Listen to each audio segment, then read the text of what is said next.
Bueno, si les parece, siendo ya las 10, podemos dar inicio a esta actividad que vamos a comenzar en este segundo día del Congreso Iberoamericano de AIDOEL y UDELAR, ¿sí? Yo voy a ser la presentadora de este simposio, mi nombre es Natalia Ciano, y el simposio en el cual vamos a participar se llama Escenarios de la Orientación en Latinoamérica, y lo va a coordinar el magíster Miguel Carvajal, ¿sí? Yo voy a presentarlo y él va a presentar a los simposistas. Miguel Carvajal, ¿sí? Representa a la Universidad de la República de Uruguay, es licenciado en Psicología, diploma profesional en Psicopedagogía, magíster en Psicología Educacional, profesor titular del curso de Orientación Educativa y Vocacional en la Facultad de Ciencias de la Salud de la Universidad Católica del Uruguay. Docente en cursos de orientación en los posgrados de Psicología Educacional, Orientación Educativa y Clínica con Niños y Adolescentes de la UCU. Integra la mesa coordinadora de la Red de Orientadores del Uruguay.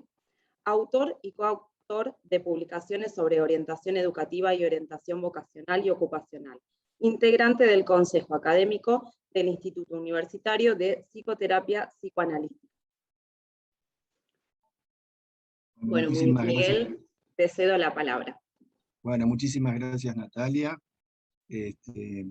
Bueno, bienvenidos, bienvenidas a esta actividad.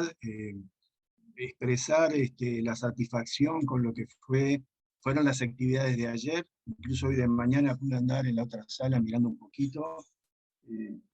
Realmente este congreso viene siendo un espacio de intercambio y no dudo de que este simposio va a colaborar en ese sentido. Y de encuentro a distancia, cuando empezamos a coorganizar esto entre la Universidad de la República y la Asociación Iberoamericana, lo pensamos en un día, miren, es un día maravilloso en Uruguay, supongo, Silvia, que en Argentina también está muy lindo, caluroso, estaríamos paseando, no sé si alguien estaría en el simposio presencial. Creo que la distancia nos ayudó a que alguien nos vea, porque si hubieran estado en Uruguay estarían todos en la playa. Bueno, brevemente, convocamos para este simposio un conjunto de colegas que trabajan en orientación. Podríamos haber convocado a otros, a cientos de personas con quienes interactuamos, que sabemos que investigan, que trabajan con distintas poblaciones. Seleccionamos estos compañeros y compañeras porque nos parece que pueden reflejar un panorama rico respecto al trabajo con distintas poblaciones, algunas poblaciones postergadas o vulneradas, y por otro lado que pueden presentar algunas reflexiones teórico-metodológicas de repente, con una visión como más crítica de lo que es la labor del orientador. Incluso algunos de los compañeros integran la Red Latinoamericana de Profesionales de la Orientación, con una participación muy activa en la misma. Entonces, un simposio sobre orientación en América Latina nos parecía que estaba bueno integrarlos y los invitamos a los compañeros a participar. Primero va a hacer su presentación Ruth Marjorie Quispe-Carcassi, la colega por la Universidad Nacional de San Agustín, Arequipa, Perú. La colega tiene estudios de maestría en Ciencias con mención en Psicología Clínica Educativa. Se encuentra asociada al Centro de Investigación Psicológica Histórica Cultural. Integra el comité editorial de la revista Epistemología, Psicología y Ciencias Sociales. Y actualmente se desempeña como especialista en convivencia escolar en la Universidad de San Agustín, ¿no? Creo, supongo. Bueno, cualquier cosa Marjorie me aclara, porque tengo una sigla acá, Marjorie, que me complicó la vida. Bueno, bienvenida. ¿Qué tal, Miguel? Muchas gracias. Muy buenos días con todos los presentes. Bueno, Marjorie, te escuchamos. Listo. Entonces, bueno, muy buenos días nuevamente con todos los presentes en este congreso. Vamos a compartir entonces un poco de la experiencia desde Perú. Les hago llegar un cordial saludo. Yo estoy ahorita en Arequipa. Normalmente me movilizo entre Arequipa, Juliaca y Yunguyo. Y justamente quería comentarles, para contextualizar un poco desde dónde parto. Actualmente yo trabajo en la provincia de Yunguyo, ¿no? Y la sigla que no podías de repente descifrar es de la UGEL, ¿no? Entonces yo trabajo en esa UGEL y Sí. es el ente, digamos, rector de una provincia en Perú, ¿no? Es una UGEL.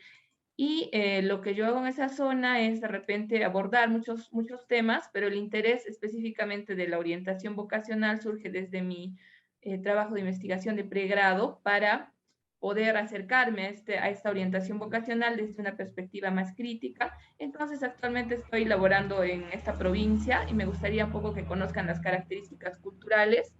La zona donde laboro queda en una frontera, en la frontera con Bolivia. Es una zona urbano-rural, ¿no? Buena parte del territorio es rural, por ello también tiene poca conectividad de Internet, sobre todo en las zonas rurales. La lengua originaria de la provincia es el aymara.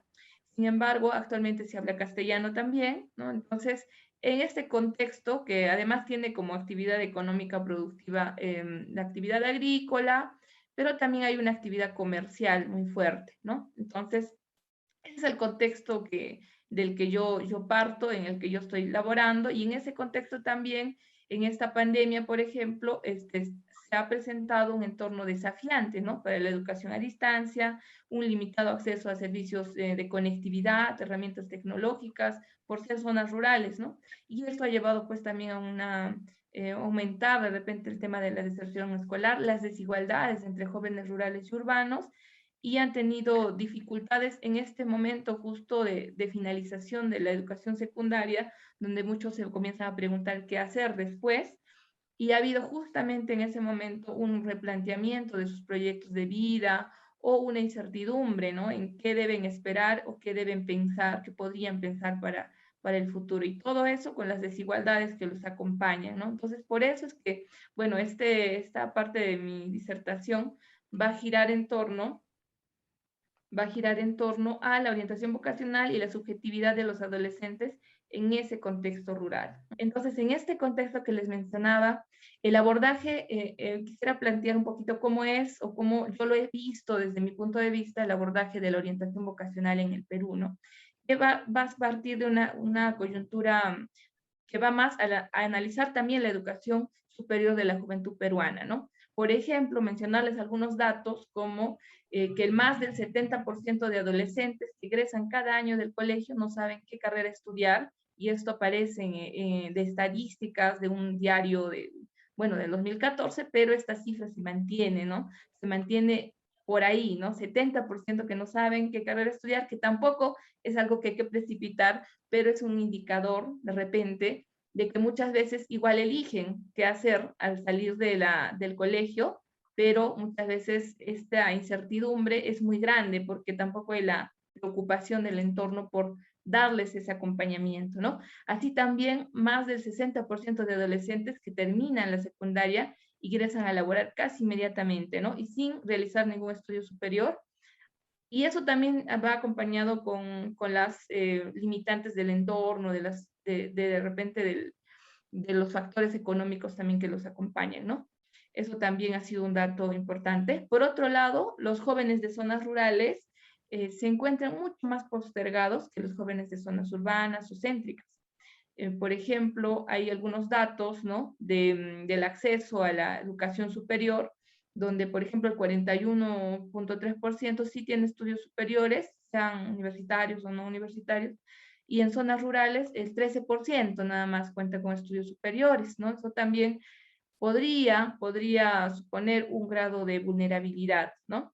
Lo cual no lo determinaría, pero podría ser también un indicador, ¿no? Entonces, en este escenario, también tiene lugar, en este debate tiene lugar el acompañamiento al proceso de elección vocacional profesional, ¿no? Que se brinda. Por ejemplo, en el Estado peruano se brindan algunas iniciativas importantes sobre esta problemática desde el Estado, ¿no? Uno es desde el Ministerio de Trabajo, se encuentra el Servicio de Orientación Vocacional e Información Ocupacional, el SOBIO. Esto ocurre desde el 2007. Y hay otro servicio desde el Ministerio de Educación, que es el Observatorio Laboral Juvenil Ponte en Carrera, desde el 2014. Entonces, son importantes estas iniciativas porque ya por lo menos tocan el problema, la problemática vocacional. Sin embargo, algo interesante de repente pensarse es que estas iniciativas necesitan ampliarse, profundizarse, principalmente debido a su enfoque psicométrico e informativo, ¿no? Que se evidencia en una perspectiva sustancialista y determinista del sujeto que elige. Entonces, en vez de que estas iniciativas a veces promuevan la capacidad de elaboración, de cuestionamiento constante de cada sujeto acerca de sus elecciones vocacionales, también la apropiación de repente de sus condiciones materiales, socioculturales de existencia, en vez de eso, estas iniciativas van a promover más una decisión basada en información externa a la reflexión del sujeto que elige, ¿no? Y eso es algo que a veces los mismos adolescentes piensan que han recibido una orientación vocacional y en realidad lo que han recibido es información muchas veces, ¿no? Frente a este escenario en el cual el sujeto, en este caso adolescente o joven, se va a ver expuesto a elegir, ¿no? Entonces, como psicóloga, como orientadora, me adhiero más a una postura más bien crítica respecto de ese enfoque, ¿no?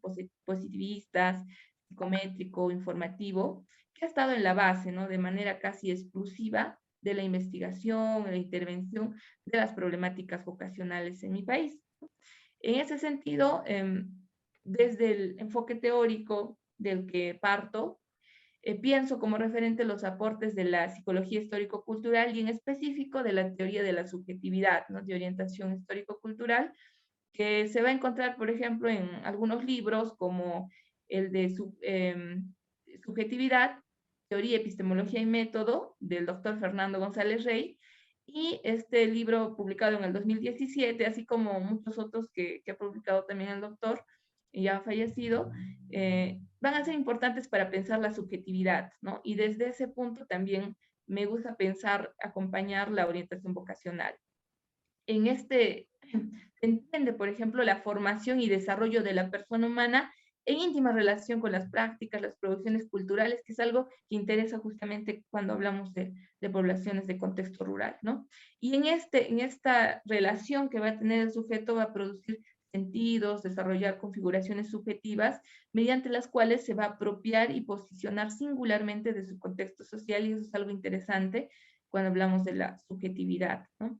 Y para entender un poco de qué trata la teoría de la subjetividad, de orientación histórico-cultural, pues les podría mencionar de repente que unas definiciones desde el 2010 se van a entender la subjetividad como un sistema de configuraciones subjetivas, ¿no? Para esta teoría, este sistema de configuraciones subjetivas organiza la práctica, organiza en las prácticas de los individuos, de los grupos, que no va a terminar siendo ni individual ni solamente social, va a romper con las dicotomías, además de pensar como algo individual o grupal o interno, externo. Más allá de esas dicotomías, la subjetividad se va a configurar en la misma práctica y vivencia del sujeto, ¿no? Donde el sujeto va de repente a experimentar diferentes realidades, en este caso un contexto rural, en la práctica, en la vida cotidiana, con este contexto, va a emerger esa subjetividad, esas producciones subjetivas, ¿no? En relación, por ejemplo, a este momento de su vida, que es un momento de emergencia sanitaria, ¿no? Donde se han tenido que replantear muchas cosas y donde muchos adolescentes actualmente están trabajando y algunos adolescentes están dejando de conectarse porque tampoco pueden conectarse a la estrategia Aprendo Casa, que así se llama en Perú, la estrategia del Ministerio de Educación, pero tampoco pueden conectarse porque tienen esas limitaciones de conectividad, esas limitaciones geográficas también, ¿no? Eso es algo importante también de pensar, ¿no? Entonces, esta teoría de la subjetividad, por eso es algo interesante, porque no trata de una subjetividad internalista, ¿no? Sino más bien una que va a considerar justamente toda esa producción, que es una producción situada, ¿no? En una historia social, en una historia de vida, en una cosmovisión además, porque en este lugar, en esta provincia, en este lado del Perú, pues nosotros tenemos muy en cuenta nuestra cosmovisión andina, ¿no? Bueno, entonces, pensar también, problematizar las juventudes rurales como unas juventudes diversas, ¿no? Porque, por ejemplo, hay datos de Urrutia del 2017 que nos habla de que 1 de cada 3 jóvenes tiene una lengua materna originaria, ¿no? Pero por otro lado, 1 de cada 3 jóvenes se definen como quechuas o aymaras, ¿no?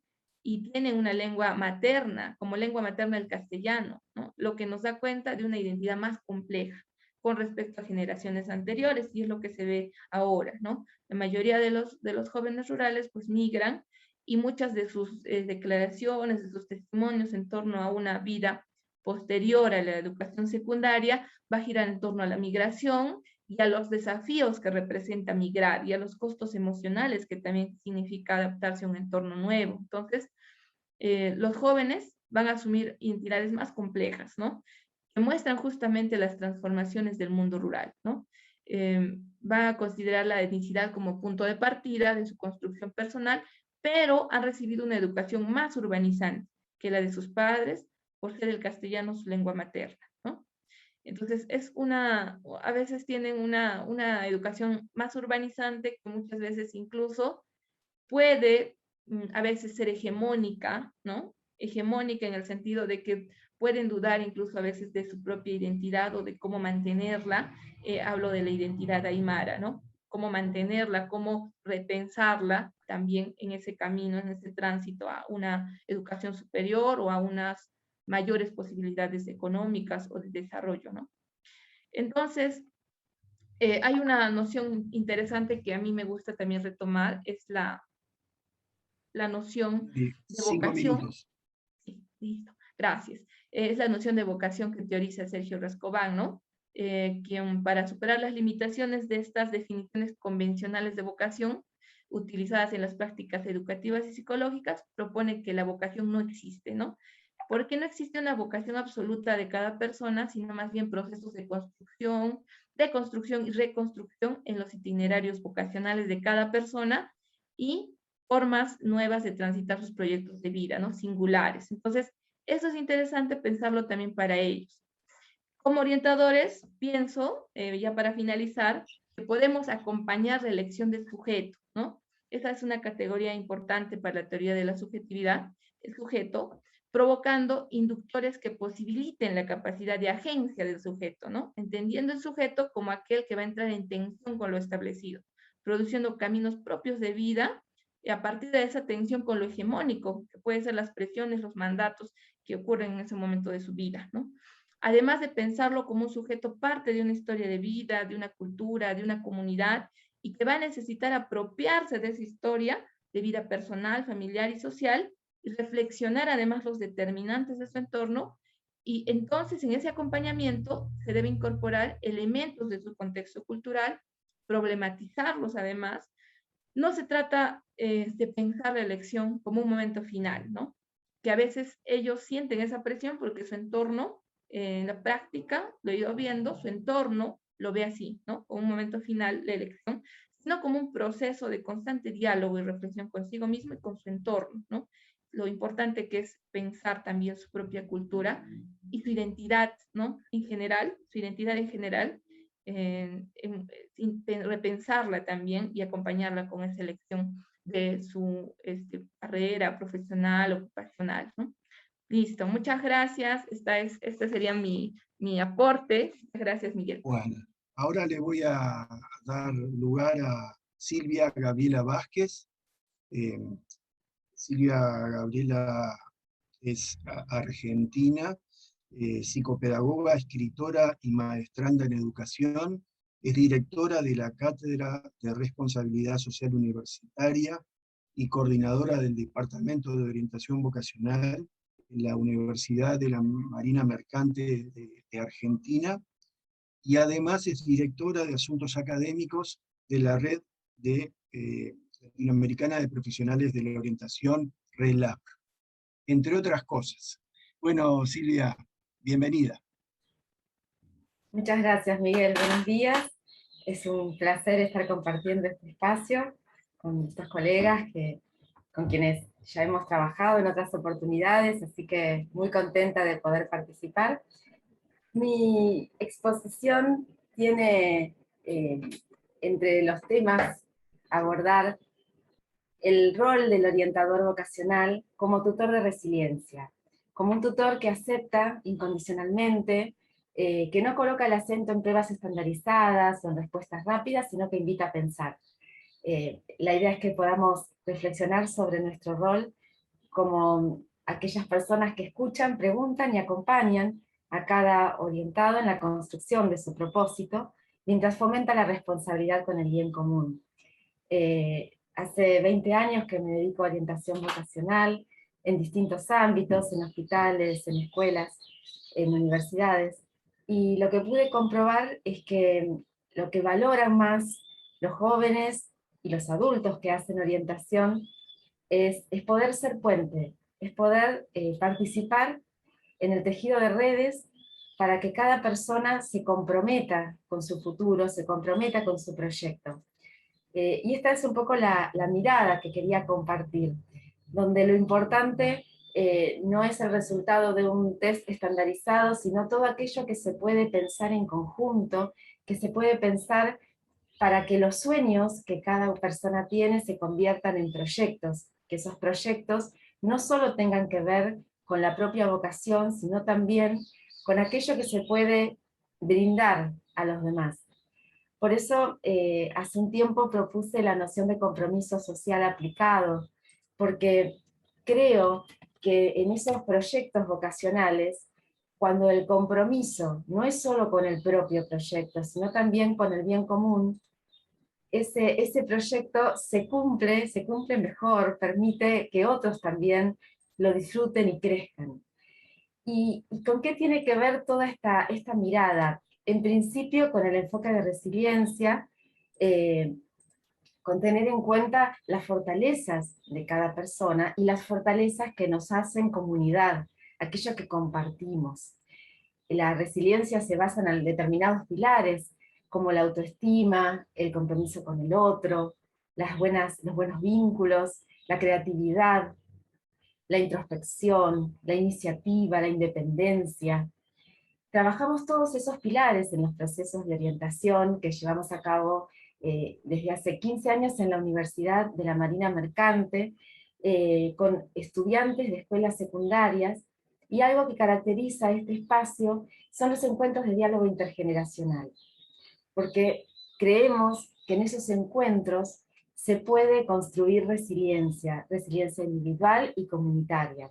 En esos encuentros los jóvenes aprenden de los adultos mayores, aprenden de sus experiencias, de sus conocimientos, y los adultos mayores también se sienten contenidos, respetados y valorados como merecen.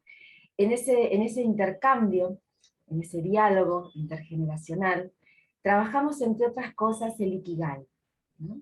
¿Qué es lo que nos da sentido? ¿Qué le da sentido a la vida de cada uno? Y cada adulto mayor comparte con los jóvenes qué es lo que les da sentido, qué le dio sentido en su juventud y qué le da sentido ahora. Ese es un aprendizaje mutuo que valoramos mucho, donde la escucha es fundamental. Y trabajamos también con algunos aportes de la filosofía Ubuntu, ¿no? Esto de soy porque tú eres, la importancia que tiene el liderazgo de servicio, el pensar en el otro cuando construimos nuestros proyectos, el pensar en qué necesita el mundo.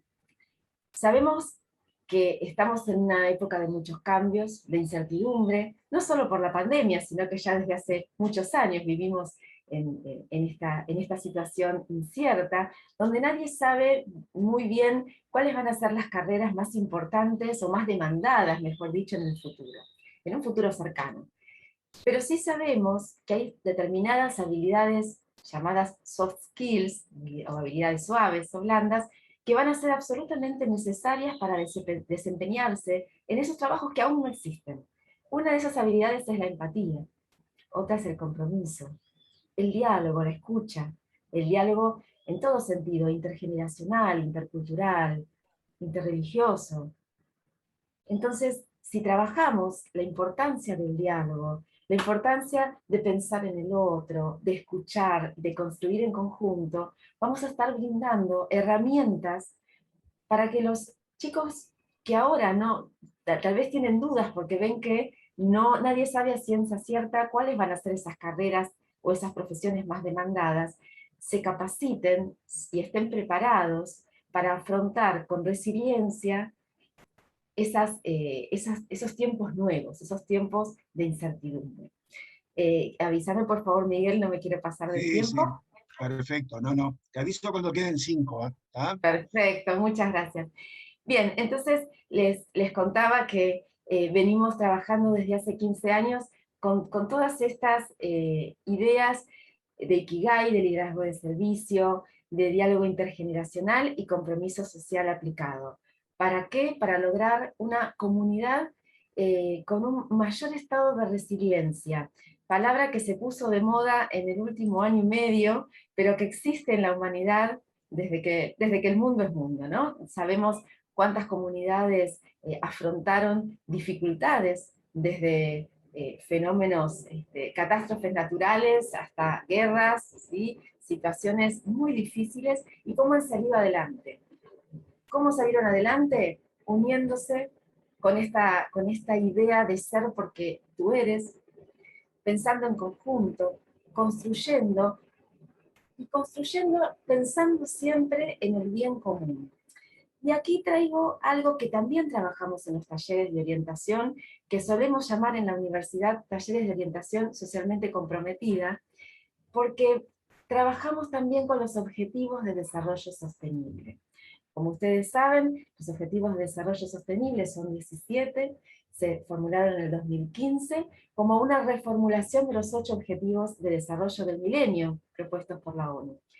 Y entre estos objetivos tenemos algunos que se refieren al planeta, otros que se refieren a las personas, a la paz. 5 minutos, ahora sí. Perfecto, gracias. Tenemos el objetivo de desarrollo sostenible número 3, referido a la salud, y tratamos de trabajar con los estudiantes que hacen orientación vocacional, cómo desde las profesiones que elijan van a poder aportar al cumplimiento de alguno de estos 17 objetivos de desarrollo sostenible. Por supuesto que el foco lo ponemos en el ODS número 4, que es el que nos habla de una educación de calidad a lo largo de toda la vida, inclusiva y para todos.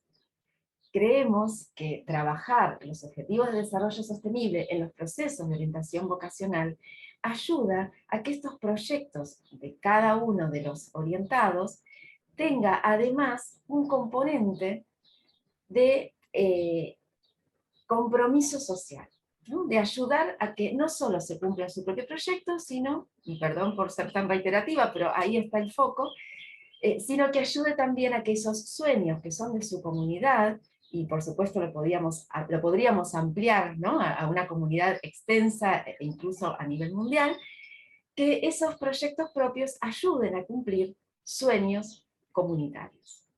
Por eso hablamos en esos proyectos del diálogo intergeneracional, del liderazgo de servicio, de la escucha, para saber qué necesito yo, qué necesita el mundo y qué tengo para ofrecer. No solo qué me ofrece el mundo a mí, qué puedo ofrecer yo, qué puede ofrecer cada consultante desde sus talentos, su experiencia y su vocación. Y cómo puede ser puente para crear esas redes y comprometerse con el brillo de los otros. Bueno, muchas gracias. Bueno, muchísimas gracias, Gabriela.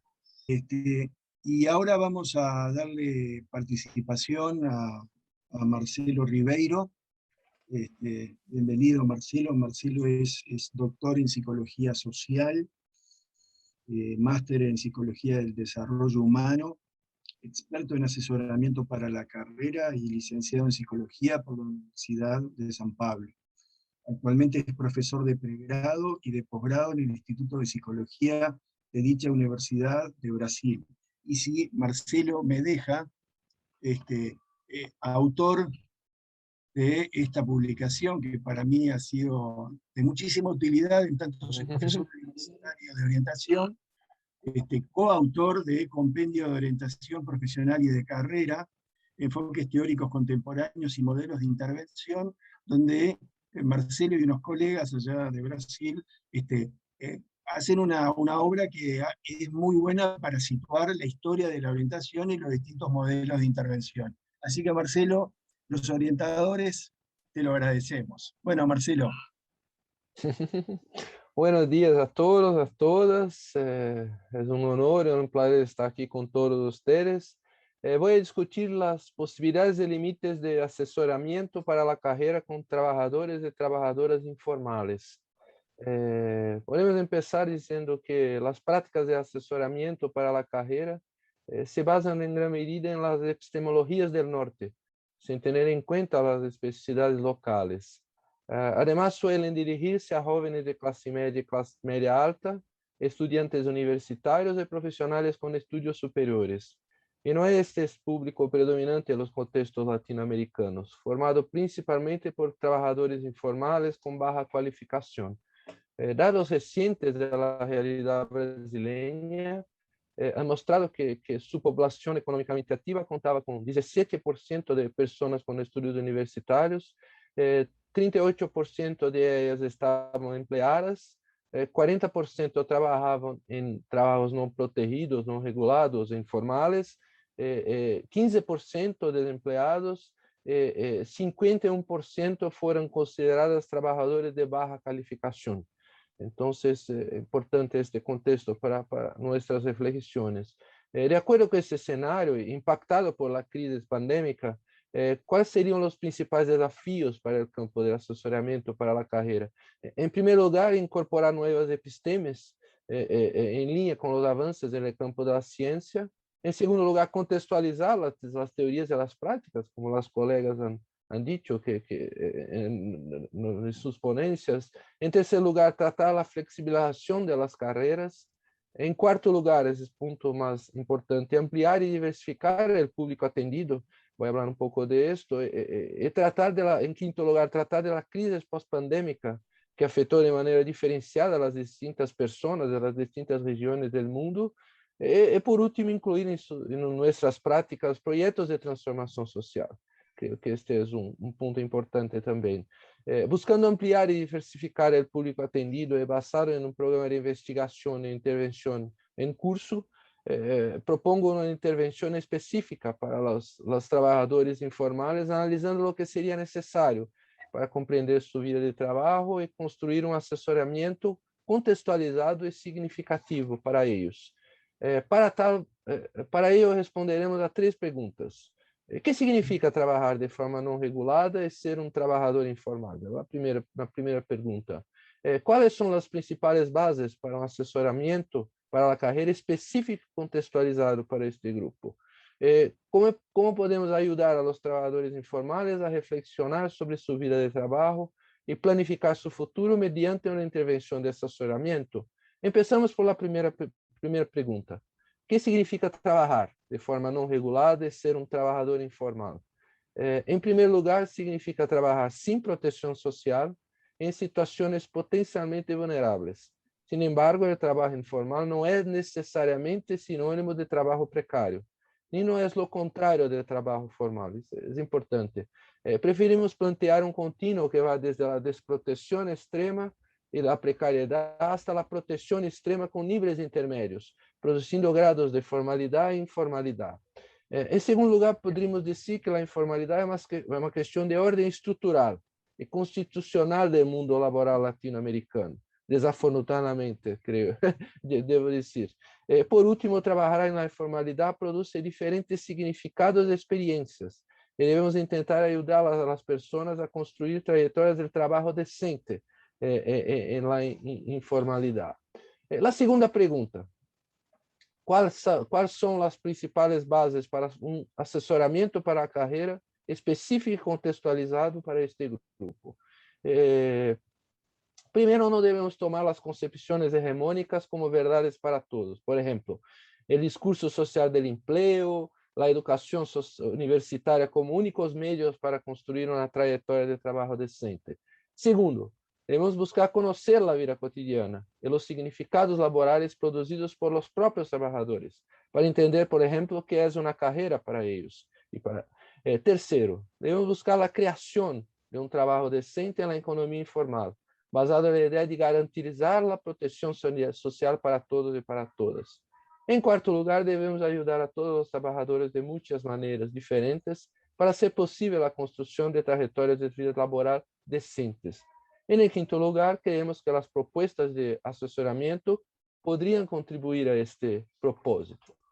La tercera pregunta: ¿cómo podemos ayudar a los trabajadores informales a reflexionar sobre su vida laboral y planificar su futuro mediante una intervención de asesoramiento? Nuestra propuesta se basa en un intercambio productivo con las epistemologías del norte y del sur, específicamente para el paradigma del life design, el construccionismo social, el movimiento de orientación y justicia social, y las teorías críticas latinoamericanas, como la pedagogía crítica, por ejemplo. Hemos esbozado 5 fundamentos teóricos básicos. El primero es la ontología relacional, que basándose en una perspectiva socioconstruccionista, se refiere a la noción de que la mayor parte del conocimiento se produce en las prácticas cotidianas, en lugar de constituirse como conocimiento abstracto, como proceso de co-construcción y como creación relacional.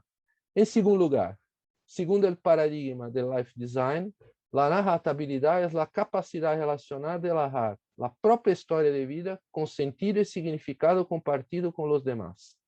En tercer lugar, basado en las ideas de Boaventura de Souza Santos, planteamos que el conocimiento es siempre contextual y se construye a partir de la relación de todos los actores implicados, la llamada perspectiva del diálogo intercultural.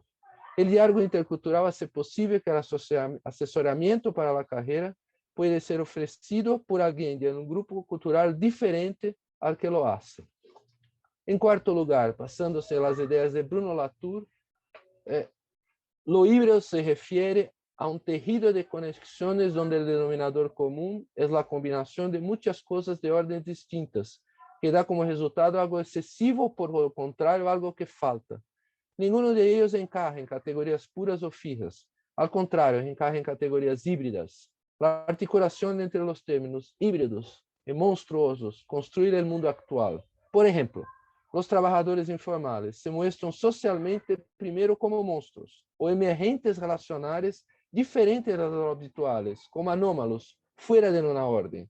Más tarde se banalizan como un híbrido y se integran en el orden de las cosas. En este caso, pueden permanecer en la informalidad y ser vistos como un monstruo, sin un lugar social reconocido, o pueden ser nombrados, por ejemplo, un emprendedor y tener una actividad laboral legitimada y reconocida socialmente, convirtiéndose así en un híbrido.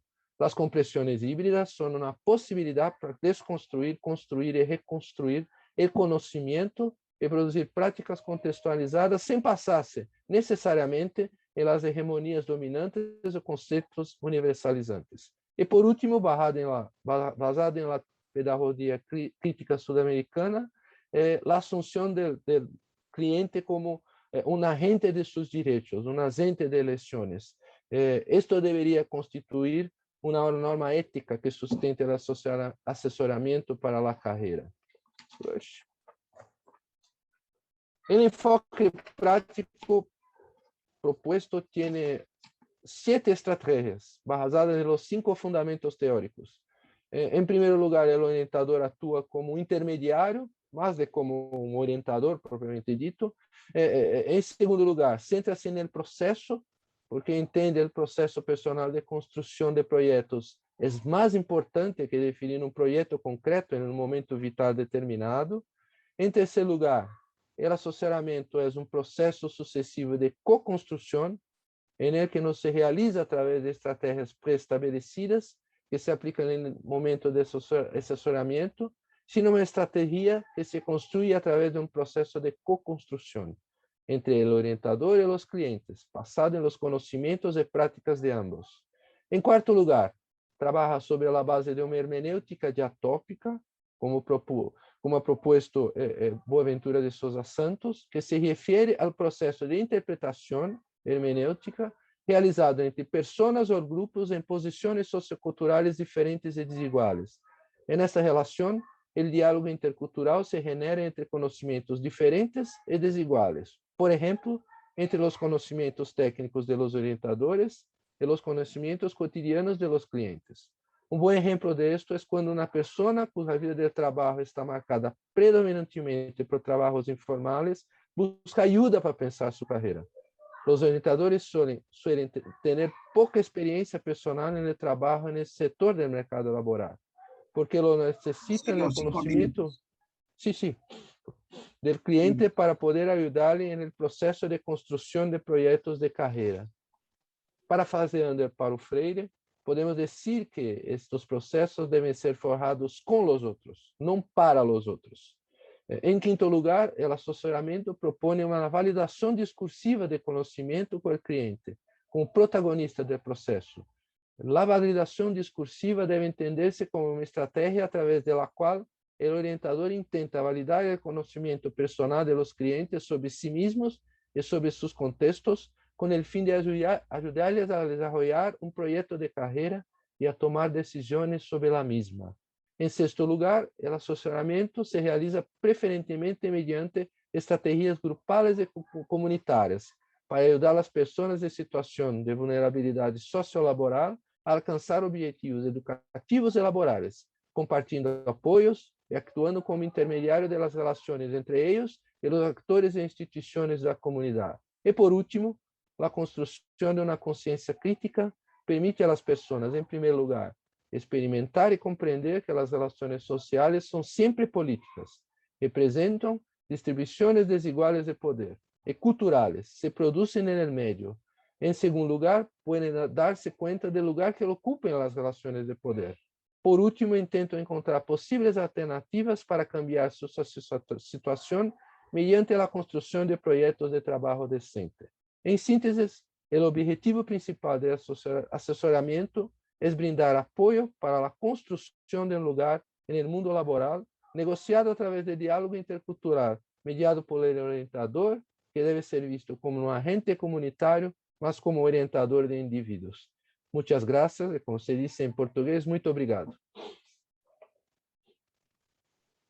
Muchas gracias, Marcelo. Va quedando claro más o menos de que el objetivo de lograr un ajuste mediante un abordaje con técnicas psicométricas no está siendo de preferencia de los orientadores latinoamericanos, por suerte. Bueno, ahora le voy a dar la palabra a Milcar Brunal. Esperen un poquito que no lo estoy viendo. Milcar, ahora sí. Amílcar es psicólogo, especialista en orientación educativa y desarrollo humano, magíster en investigación social interdisciplinaria, es docente y orientador educativo en el ámbito escolar adscrito a la Secretaría Distrital de Educación de Bogotá, Colombia. Además, Amílcar es director de la Red Latinoamericana de Profesionales de la Orientación, RELAPO. Amílcar, bienvenido. Bueno, muy buenos días, Miguel, muy buenos días, Marcelo, Silvia, Marjorie. Hemos tomado muchísimas veces como referencias a reflexiones que compartimos hoy el Congreso de Argentina en Buenos Aires 2017, el cual Silvia fue su principal anfitriona y el cual eternamente estaremos agradecidos por esto. A partir de ese encuentro, la Red Latinoamericana empezó a estructurar una reflexión frente a un tema que es sobre el rol y sentido de la orientación y por ende también los escenarios en los cuales la orientación debiera moverse en Latinoamérica. El escenario que presentamos hoy, o que quiero presentar, es el escenario de lo comunitario. Creo que hemos venido haciendo un trabajo juicioso desde la revista de orientación de ir sistematizando unas reflexiones, y una de ellas es que el rol principal de la orientación del orientador tiene que ser sobre la construcción del sentido, retomando un poco las palabras de Marcelo, el sentido del construccionismo social. El sentido no está dado, sino que el sentido se construye. Y desde la orientación lo que proponemos es la construcción del sentido de vida intrapersonal e interpersonal y de esa manera hemos construido el rol del promotor. Entendemos ahora muy recientemente el rol del orientador como promotor del desarrollo humano en lo personal, de las potencialidades personales que puedan tener nuestros orientantes, como dice una colega Marina Müller en Argentina, los orientantes, a partir de sus potencialidades, básicamente la aplicación de la psicología positiva, por una parte, y las inteligencias múltiples por otra.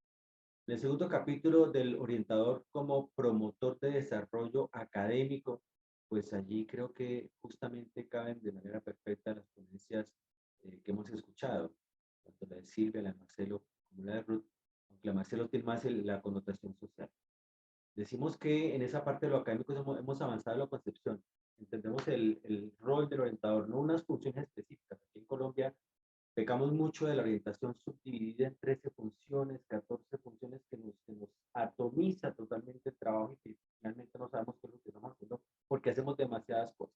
Entonces, en ese segundo rol del orientador como promotor de desarrollo académico, de conciencia académica, pues cabe perfectamente todo el enfoque vocacional que se ha presentado tanto Ruth como Marjorie como Silvia. Y este tercer capítulo que también nos preocupa es el tema de lo comunitario, que lo veo muy bien enrutado en la presentación que hace Marcelo, o sea, la preocupación por el tema de lo laboral, pero no solamente desde lo individual, qué es lo que hace cada persona en la economía informal, sino desde lo social, toda la connotación social y política que tiene este tipo de cosas. Entonces, para ir aterrizando un poco más, el tema que yo propongo es retomar una mirada hacia la comunidad, hacia lo comunitario. Y hay unos elementos que retomamos de la responsabilidad social de la que Silvia ha venido hablando desde hace ya bastante tiempo, el tema de la interculturalidad y la intergeneracionalidad, que lo estoy anotando porque parece que nos falta un poco hacerle énfasis a ese tema de la intergeneracionalidad. Hablamos mucho de las brechas generacionales, pero poco hablamos de las relaciones intergeneracionales. Gracias, Silvia, por eso. Y el tema de lo intercultural. Colombia, ustedes saben, por estar en esta ubicación geográfica, pues está como en la esquina de Latinoamérica. Y estamos muy cerca de situaciones contemporáneas como la migración venezolana y la migración haitiana en ese momento, y no es extraño que lleguen a nuestras escuelas, a nuestros colegios, poblaciones, personas de estas que pertenecen a estas poblaciones. Entonces, estas preocupaciones nos llegan y dicen, bueno, ¿cuál es el rol del orientador? Y empecemos por cuál consideramos que ya no es el rol del orientador.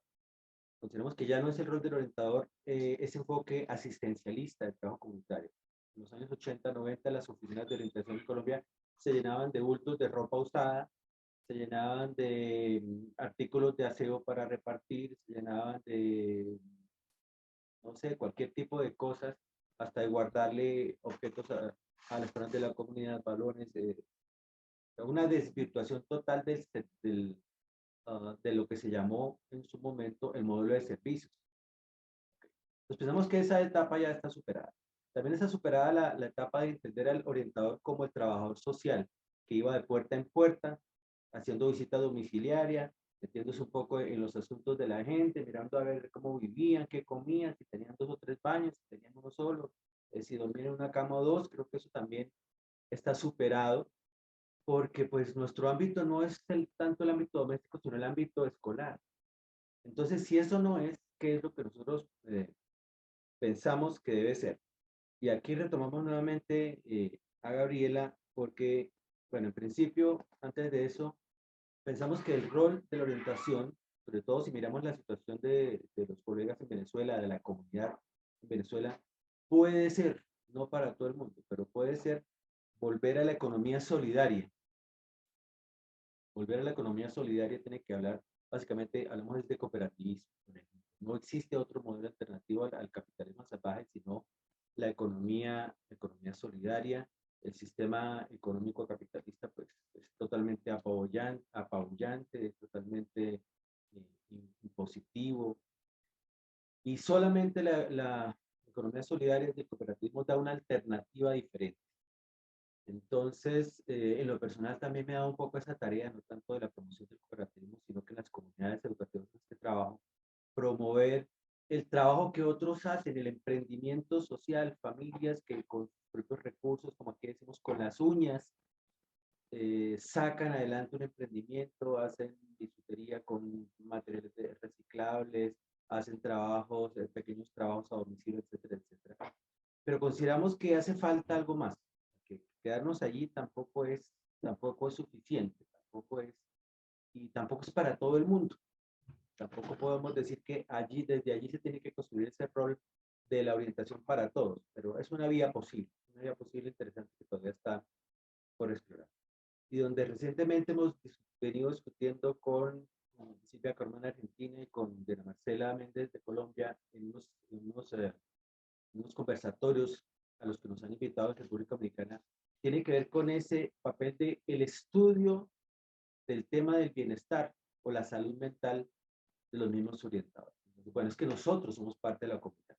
Definimos el modelo comunidad como pareja, familia, comunidad productiva, pero también nosotros somos parte de esa misma comunidad y esa afectación en la salud mental, que fue una preocupación del Congreso anterior hace 2 semanas aquí en Bogotá, de los orientadores, 1.500 orientadores más o menos aquí en Bogotá. Nos reunimos virtualmente para ese encuentro sobre el tema de la salud mental del orientador y encontramos que la perspectiva es desde fuera. Entonces, las recomendaciones que se le da al orientador de la salud mental es métase a un spa, haga arteterapia, haga costura si le gusta, haga yoga, haga gimnasia, cosas que tienen que ver, que sí son muy buenas. Vaya a la playa, los que pueden ir a la playa ahí cerquita, pues vaya a la playa todo lo que pueda. Es decir, busque escenarios de recreación, de distensión, de cómo desestresarse.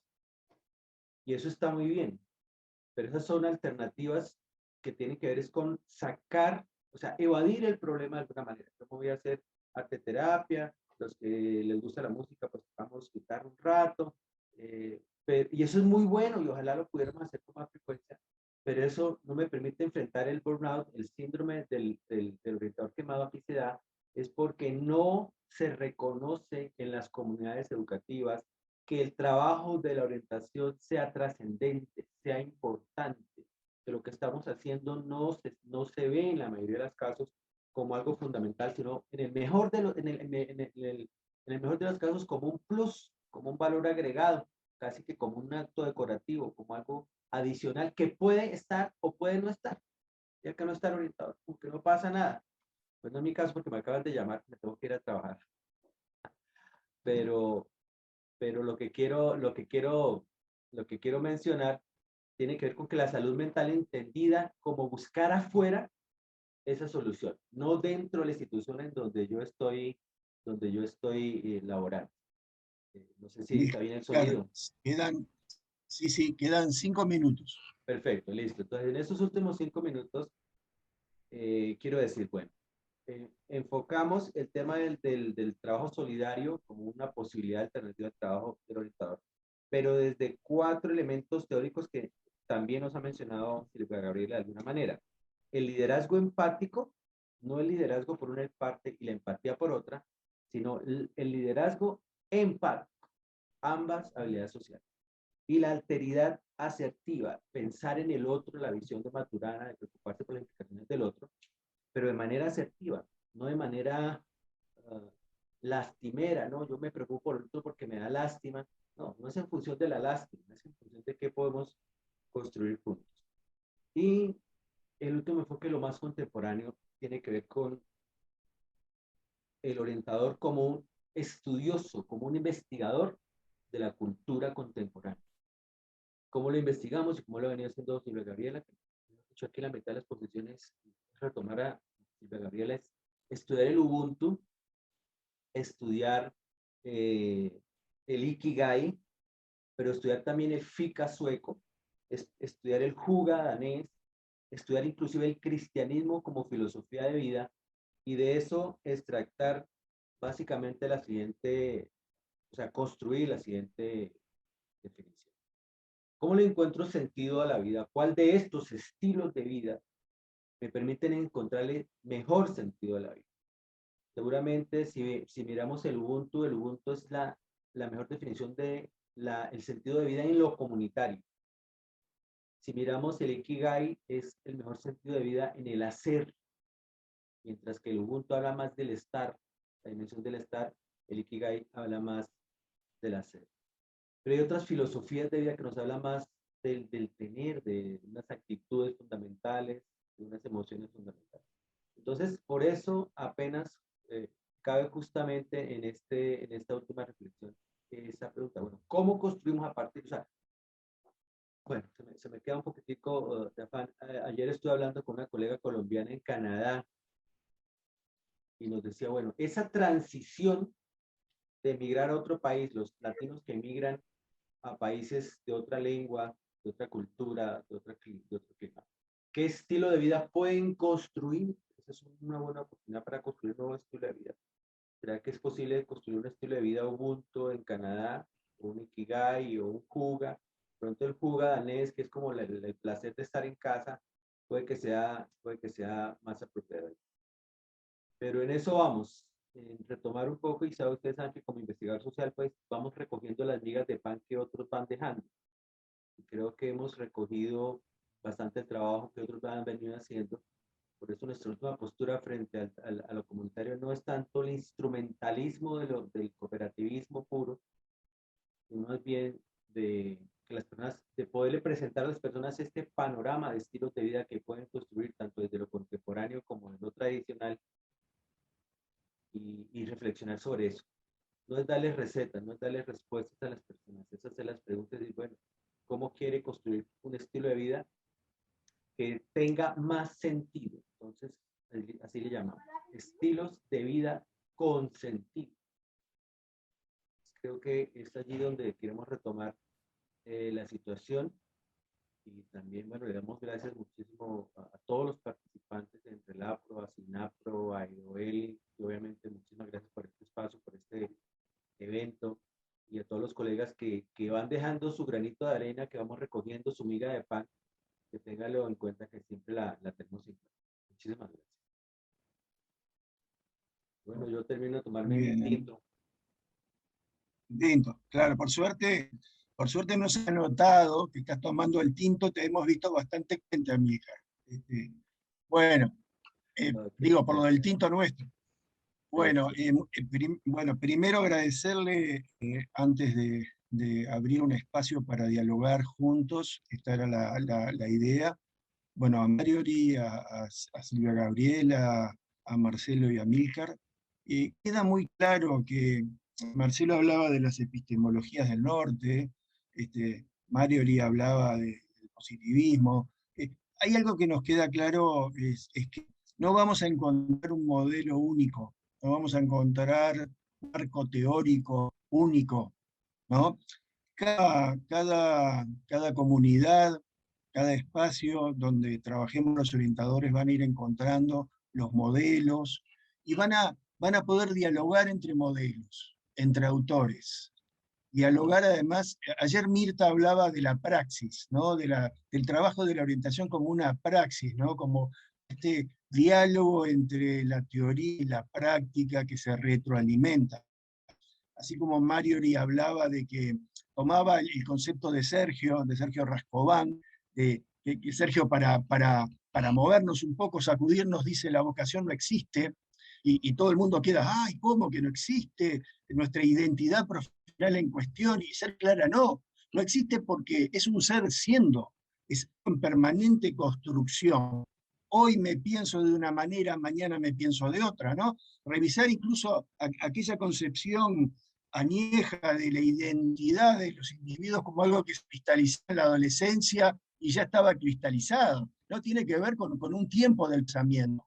Entonces, a ver, la vocación, ¿no? Si existe algo que podamos denominar vocaciones, está en permanente construcción, y la labor nuestra, nuestro trabajo, tiene que estar en permanente construcción. Celebro estas instancias, como la que nos permite la Asociación Iberoamericana, para poder dejar, si hay algo que se lee de esta realidad distópica, en el cual hemos sumido todos con pandemia, es que multiplicó la posibilidad de dialogar.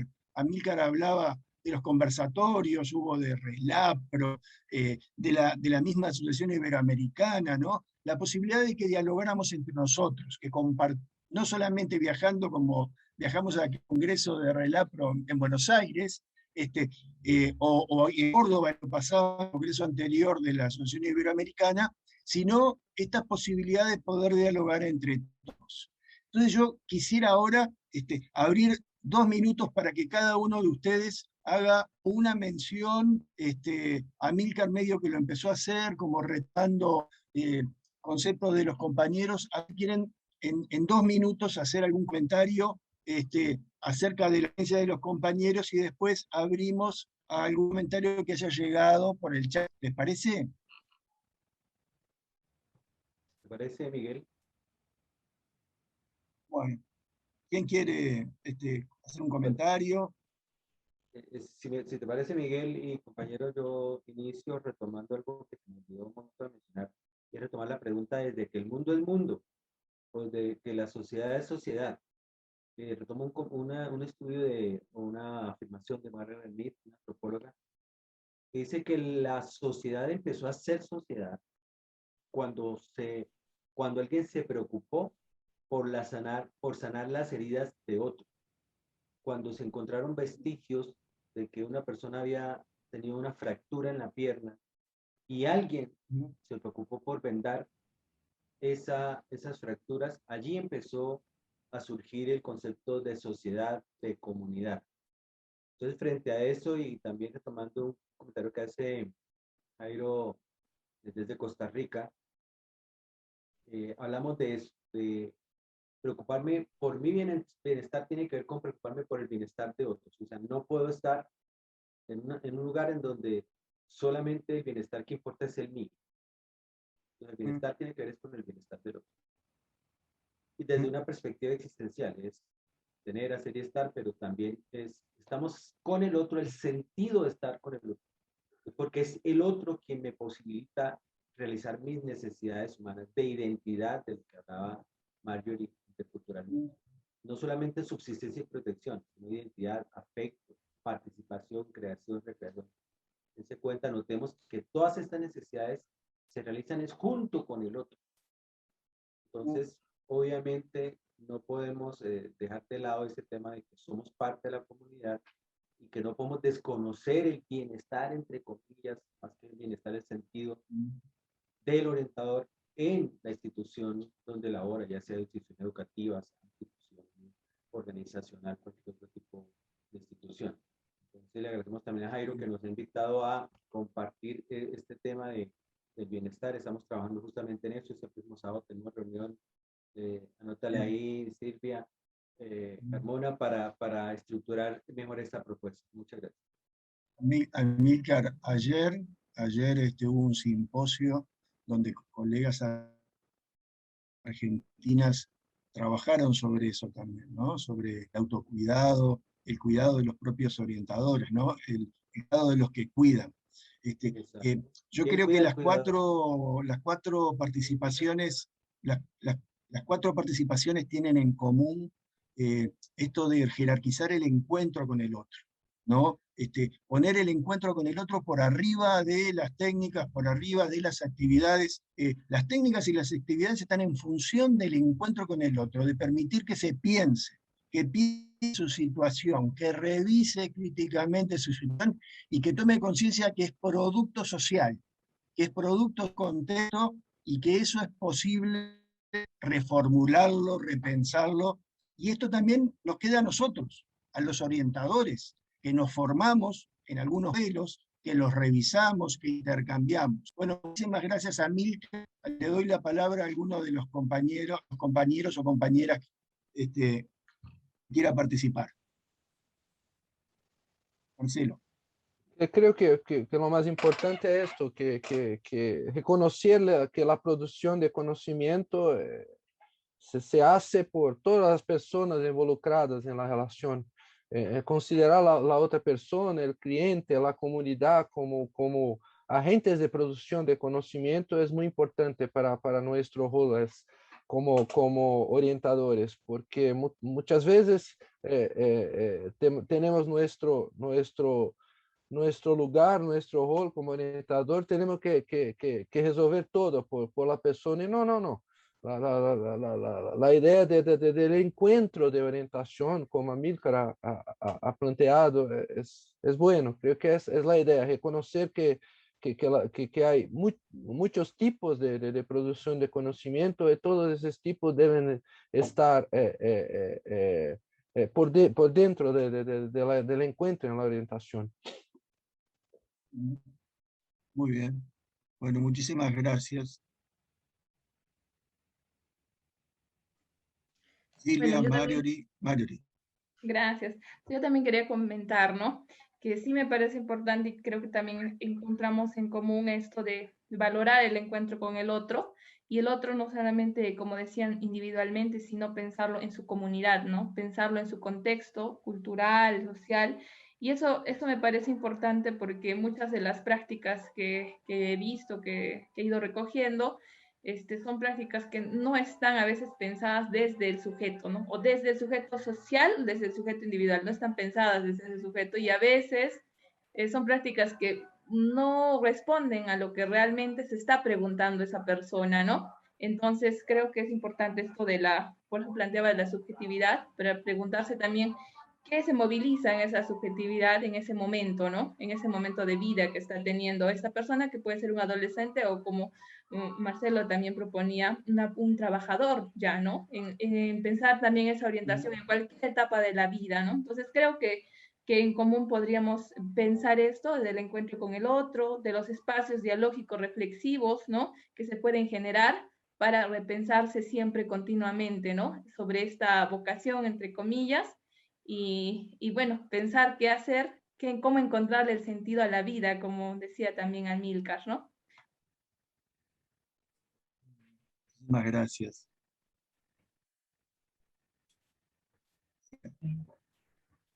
Algo más para agregar.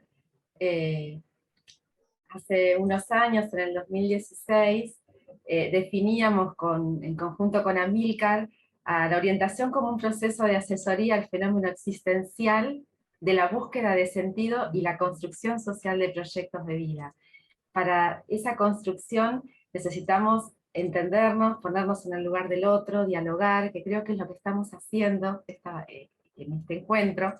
Y creo que con todo lo que ha pasado en los últimos tiempos, la pandemia, las distintas dificultades en los diversos lugares en los que estamos cada uno de nosotros, muchos de los jóvenes habrán sentido que sus sueños se quebraban, ¿no? Que no tenían manera de retomarlos, de hacer esa construcción. Y quería dejar como esperanza que pensemos en esta técnica que se conoce en Japón como técnica del kintsugi, porque nos puede ayudar a pensar en esto. Cuando un objeto se rompe, un objeto valioso se rompe, en lugar de descartarlo, lo que se hace con esta técnica japonesa milenaria es embellecer las uniones, ¿sí? Unirlo, pegarlo y utilizar laca y polvo de oro. Entonces se obtienen unas líneas luminosas en relieve que hacen de ese objeto una obra de arte única. Yo creo que el esfuerzo de todos nosotros por enlazar de modo artesanal lo que parece no tener modo de amalgamarse, las diferencias, es lo que nos va a ayudar a construir algo mejor y entre todos. Gracias. Bueno, muchas gracias, Silvia. Yo creo que eso también es algo que se habló en lo que ustedes comentan, ¿no? En el rincón de América, trabajando con migrantes que ingresan a nuestros países. En el rincón, digo, me refiero a Colombia, lo que decía Amílcar, buscando nuevos horizontes, en el trabajo con jóvenes que vienen en contextos rurales, con trabajadores informales, ¿no? En la preparación de acompañar a los adolescentes que están integrados a nuestro sistema educativo, o la formación de colegas en esto de la orientación.